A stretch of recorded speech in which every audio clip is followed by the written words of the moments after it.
大家好，国庆节快乐！现在准备出发去香港，然后呢，顺便看一下在香港的这个国庆节这个节假日氛围是怎么样的。到香港了现在在一个海鲜市场这里农贸市场，我们就过来看一下这个香港的这个海鲜市场是什么样。是按1斤来算的吗？1斤，是吧？1斤。1条。哦。这个虾是160港币1斤，是吧？哇，这个螃蟹好大哦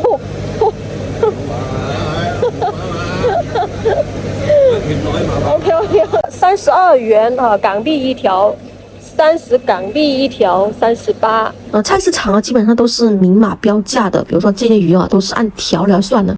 大家平时有做饭呢，觉得这些海鲜是贵还是便宜呢？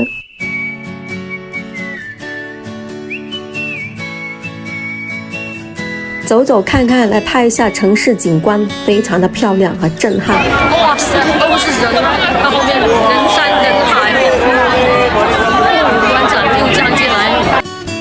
维多利亚港烟花表演马上开始啦，人非常的多为了看这一次的烟花表演，这个海边维多利亚港挤满了人。